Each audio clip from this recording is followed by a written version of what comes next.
अब ये जैसे आप देख रहे हो, एक भक्त अपना अनुभव बता रहा था, पिछले सत्संग में आपको सुनाया था कि हम यहाँ से राजस्थान के भक्त आते हैं, यहाँ हिसार से एक ट्रेन चलती है, यहाँ खाली होती है, यहीं से स्टार्ट होती है, तो हम 2-2,500 भक्त उसमें बैठ जाते हैं सुबह सुबह जाके हिसार से जोधपुर वाली में। और कोई नित्यनेम कर रहा है, कोई मोबाइल से मंत्र सुन रहा है, कोई आरती अपना कोई और शब्द सुन रहा है, चर्चा माले की चल रही होती है। तो वहां जितने यात्री उसमें बैठे होंगे अन्य भी, उनके ऊपर भी परमात्मा की वाणी प्रभाव डालेगी। बेशक उनको कोई समझ में नहीं आ रहा आरती या नमो नमो सतपुरुष को शुरू में तो किससे के बिना पल्ला पड़ती हो के बोल रहा है, लेकिन वो अपना काम पूरा कर रही होती है, उसको प्रभावित कर रही है आसपास के क्षेत्र में। इवन चींटी, पक्षी, पशु, गांव घर के जो पशु हैं उन पर भी प्रभाव पड़ेगा। और इस वाणी के सुनते उनको शीघ्र ही, क्योंकि भगत के घर में पशु पक्षी जीव जंतु जो भी होंगे उनका भी उद्धार ही होगा। तो इस वाणी में इतनी शक्ति है, परमात्मा की वाणी के अंदर इतना अफेक्ट है कि इस आत्मा के बहुत से पाप ऐसे होते हैं जो ज्ञान यज्ञ से कटते हैं, और फिर उसके अंदर एक विशेष प्रेरणा बनती है भगवान की तरफ से। कैसा है नास्तिक को? अब नास्तिक कैसे है? जैसे ये आत्मा पाप कर्मों से मूर्छित पड़ी है। अब जैसे किसी को सर्प डस जाता था, अब उसको एक गारडू होता था, विष उतारने का वो मंत्र सिद्ध कर लेता था। ये धात्मिक जो विज्ञान है ये सबसे उत्तम है। अभी तक आपने देखा होगा कोई झाड़े झूड़े ला दिन छोटा मोटा बुखार उतार देते हैं, तो ये इस तरह की क्रियाएं हैं। लेकिन ये भक्ति, ये तो एक अंश मात्र है। और भक्ति जब सत्य साधना आपको मिल जाएगी, किसी चीज की जरूरत नहीं पड़ा अपने, ना झाड़ियां की। इस परमात्मा की भक्ति में सारी शक्ति है, सारा कुछ अध्यात्म मार्ग इसमें है। अब जैसे किसी ने कोई मंत्र सिद्ध कर लिया, आपका मंगलाचरण है जो हम आपको देते हैं, सबसे पहले इसको बोला जाता है। ये मंगलाचरण सब मंत्रों का मूल मंत्र है, चाहे किसी झाड़े ला लो, लेकिन आप झाड़ा मत लगाना। इस मंत्र को जाप करने से आपके आसपास कुछ भी नहीं रहेगा, और फिर आपका मंत्र जो दूसरा दे रखा है वो करते रहे। तो कहने का भाव ये है कि इस दास ने इस अध्यात्म मार्ग का बिटर एक्सपीरियंस हुआ। और पहले परमात्मा ने सन 1988 से 1994 तक 6-7 वर्ष इन सभी संतों महंतों महात्माओं के की जानकारी दिवाई, के सत्संग सुना, इनकी क्रियाएं देखी। तो सुनने को मिला कि गरीबदास जी संत था, उसने गरीबदास जी के ग्रंथ में एक शब्द है, घट ही अंदर गारड़ू धोखे मर गईया, सार शब्द चीन्या नहीं और कोई भेद ना लैया। ये 5-7 लाइन है, उसने उसको सिद्ध कर लिया 1000 बार 2000 बार पढ़ के। तो उसमें शक्ति आ गई कि सर्प किसे न डस जा, वो ये मंत्र बोल देता, मन मन में बुदबुदा देता, उसका जहर उतर जाता, जीवित हो जाता था। वो उसी से प्रभु पा गया, संत को आ गया। और हम इस वाणी ने रोज पढ़ना तो या आत्मा के सारे जहर तार देगी। जैसे गारडू अपना मंत्र बोलता है और जिसको सर्प डस गया मूर्छित पड़ा है, वो ना उस मंत्र को सुन रहा है ना समझ रहा है, लेकिन वो मंत्र अपना काम कर रहा है, उसने उस विष को उतार दिया। विष उतरते ही वो चेतन हो गया, जीवित हो गया, मूर्छा उसकी खत्म हुई, तो अपना सुचारू काम करने लग गया। इसी प्रकार आपकी सभी की आत्माएं इस अज्ञानता से और इस पाप कर्मों के विष से अचेत होगी है। जो मूल काम था उसने भूल कर और कुछ कर रहे हैं। तो ये वाणी जो आपको दी जा रही है ये सारे विश्व में फैलेगी और सब पर प्रभाव डलेगा। चाहे कोई ना सुन रहा है, ना समझना चाहता है, घर में चले है और सदस्य नाम नहीं ले रखा, कुछ दिनों में देख लेना वह भी नाम लेंगे, क्योंकि उनके वो विष उतर जाएगा जो पाप कर्मों का, उनका धीरे धीरे कम होगा और वो फिर उनमें एकदम प्रेरणा बढ़ेगी। अब जैसे खेत में हमने देखा ये ट्रैक्टर वाले ऊंचे शोर में ऐसी बेहुदी भजन गाने रागनी वो गाते हैं, ट्रैक्टर चलाते हैं, और वहां पर भगवान के भक्त अपना कान में लीड ला के और कोई मंत्र सुन रहा होगा या कोई शब्द सुनेगा, ट्रैक्टर चलाते चलाते नित्यनेम कर रहा होगा और सुन रहा होगा, मजदूरी करते करते भी आप ये कर रहे होगे। और ऐसे भक्त का बोया हुआ बीज भी जो भी आम समाज खावेगा उसको भी प्रभाव डालेगा। एक समय की बात है कि एक दो भक्त, दो संत बने हुए थे, उन्हें चेले बना रखे थे। अब थोड़ा बहुत अध्यात्म ज्ञान इनको होता है तभी तो ये थोड़े बहुत आम समाज के अंदर पूज्य हो जाते हैं। तो वो दो संत थे, एक संत कहने लगा चल मेरे शिष्य हैं वहां चलते हैं, वो दूसरा भी साथ चला गया।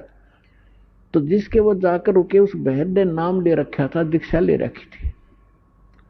उसके घर उसकी बहन आई हुई थी, उस बहन की बहन, और उसकी बहन की लड़की विधवा हो गई थी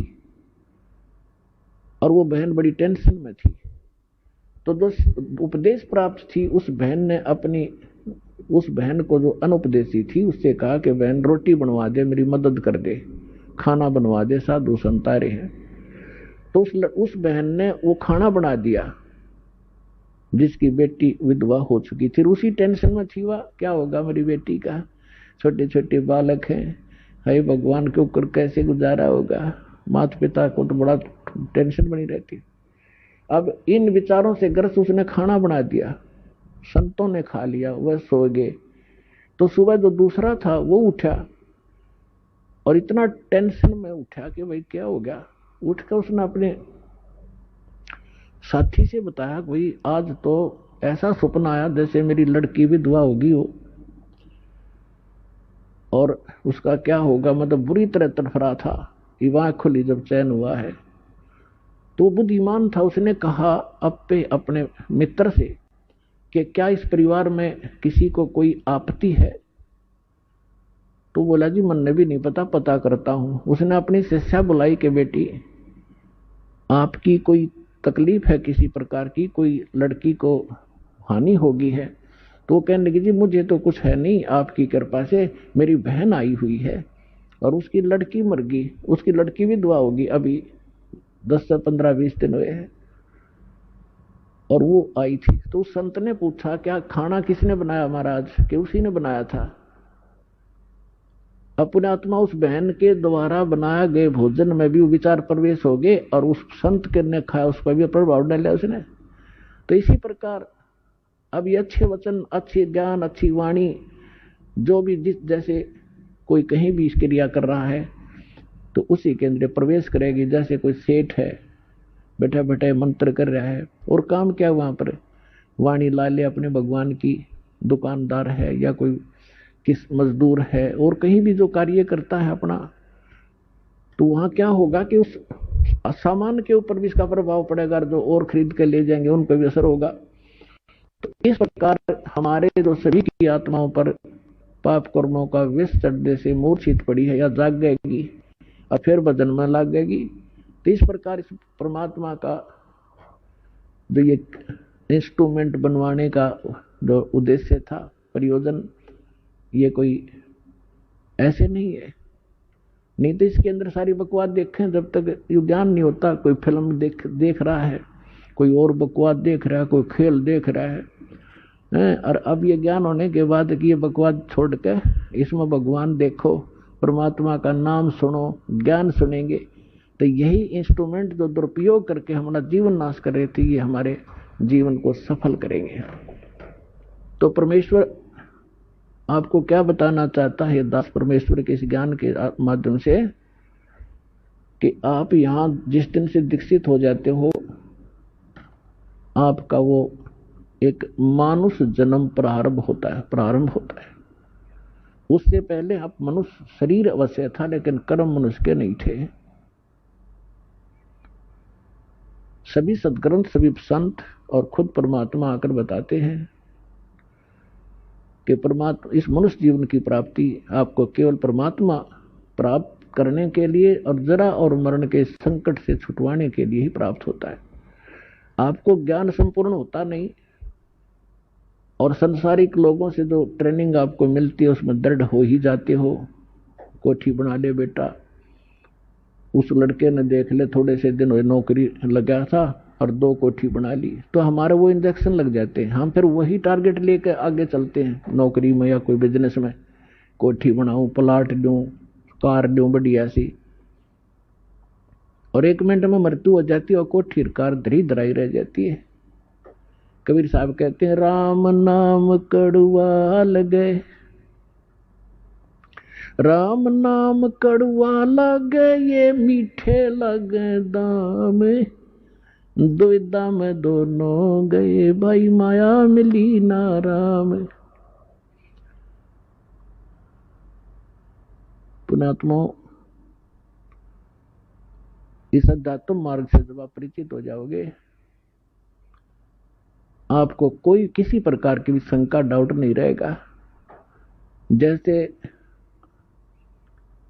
आपको ज्ञान वही होता है, प्रमाण वही होते हैं, उदाहरण वही होते हैं जो रह रहकर पूरे वर्ष सुनाए जाते हैं, और आपकी आत्मा को ये ज्ञान और ये प्रमाण कितनी बार सुने उतनी बार अच्छे लगते हैं। तो आप स्वस्थ हैं।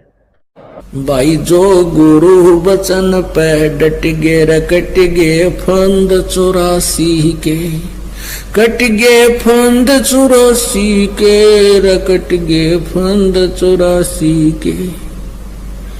भाई जो गुरु वचन पे डट गे रकट गे फंद 84 के। वस्तु मिली ठोर की ठोर, मिट गई मन पापी की दौड़। और अधिक जानकारी वसंत रामपाल जी महाराज जी से निशुल्क नाम दीक्षा प्राप्त करने के लिए संपर्क करें। हमारे संपर्क सूत्र है 8222880541, 8222880542। आप नीचे स्क्रीन पर दिए गए हमारे अन्य नंबरों पर भी संपर्क कर सकते हैं। विजिट करें हमारी वेबसाइट पर। हमारी वेबसाइट है www.jagatgururampalji.org। अगर आप ये वीडियो YouTube पर देख रहे हैं तो हमारे चैनल को सब्सक्राइब करें और बेल आइकन को दबाना ना भूलें। अगर आप Facebook पर ये वीडियो देख रहे हैं तो हमारे पेज को लाइक करें।